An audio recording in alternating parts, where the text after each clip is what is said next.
கடற்றொழில் நீரியல் மற்றும் கடல் வளங்கள் அமைச்சர் ராமலிங்கம் சந்திரசேகர் தலைமையில் நடைபெற்ற நிகழ்வின் பிரதமர் கலாநிதி ஹரிணி அமரசூரிய பிரதம அதிதியாக கலந்து கொண்டு கண்காட்சியை ஆரம்பித்து வைத்தார்.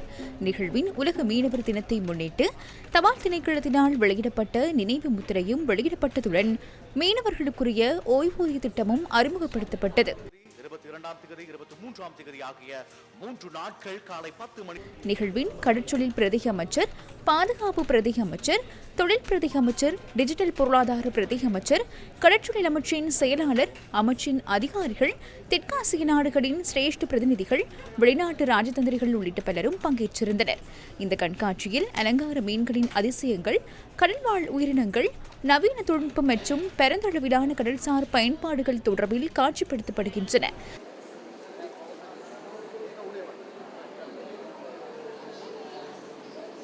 இன்று ஆரம்பமான சர்வதேச மீன்வள கண்காட்சி எதிர்வரும் 23ஆம் தேதி வரை நடைபெறவுள்ளமை குறிப்பிடத்தக்கதாகும். விசேடமாக இந்த நிகழ்வு என்பது அதாவது சர்வதேச மீனவர் தினம். இந்த சர்வதேச மீனவர் தினத்தன்று இலங்கையில் இருக்கின்ற அல்லது இதில் கலந்து கொண்டிருக்கின்ற அனைவருடைய கவனத்தையும் ஈர்த்திருக்கின்றது. அது மாத்திரமல்ல, வெளிநாடுகளில் இருந்து வந்திருக்கின்ற எங்களுடைய அன்பார்ந்த நண்பர்கள் குறிப்பிட்டார்கள், இது இந்த ரீஜனில் அதாவது இந்த பிராந்தியத்தில் இந்து சமுத்திர பிராந்தியத்தில் இடம்பெறுகின்ற மிக பிரம்மாண்டமான கண்காட்சி என்று கூறினார்கள். நாங்களும் ஆட்சி பீடத்திற்கு வந்து ஒரு வருடம் தான் பூர்த்தியாகின்றது. எங்கள் அனைவருக்கும் பெருமையாக இருக்கின்றது. இந்த நிலைமைகளை மாற்றி அமைக்கின்ற இலங்கையில் இருக்கின்ற மீன்பிடி துறையா, கடல் தொழில் துறையா, இவைகள் அனைத்தையும் வேறொரு திசையை நோக்கி கொண்டு செல்வதற்கு முடியுமாக இருந்திருக்கும்.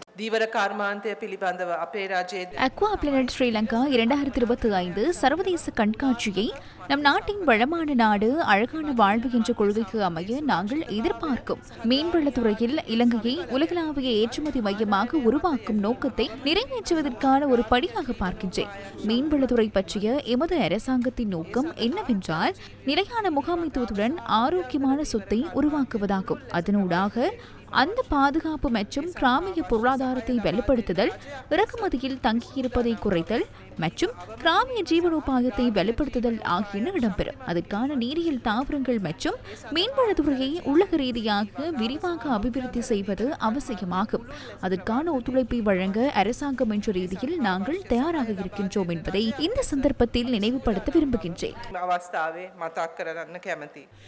இந்த கண்காட்சியுடன் இணைந்ததாக இலங்கையினால் சர்வதேச மற்றும் தேசிய மட்டத்தில் சிறிய அளவிலான மீன்பிடி தொழிலை முகாமைத்துவம் செய்வதற்கான திட்டத்தை தயாரித்தல் தொடர்பான வேலை திட்டம் ஒன்றும் ஆரம்பிக்கப்பட்டது. வெளிவிகார, வெளிநாட்டு வேலைவாய்ப்பு மற்றும் சுற்றுலா அமைச்சர் விஜிதஹேர தலைமையில் இந்த வேலை திட்டம் நடைபெற்றது. இந்தியா, பங்களாதேஷ் மற்றும் மாலைத்தீவு ஆகிய நாடுகளின் மீன்வளத்துறையின் நிபுணர்கள் குழு, தெற்காசியாவில் உள்ள துறை சார்ந்த நிபுணத்துவம் உடைய நிபுணர்கள் உள்ளிட்டோர் இந்த வேலை திட்டத்தில் பங்கேற்றனர்.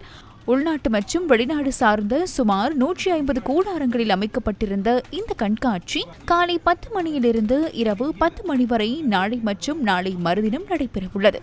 இந்த திட்டத்துக்கான உத்தியோகபூர்வ ஊடக அனுசரணையை கேபிட்டல் மகாராஜா ஊடக வலையமைப்பு வழங்குகின்றது.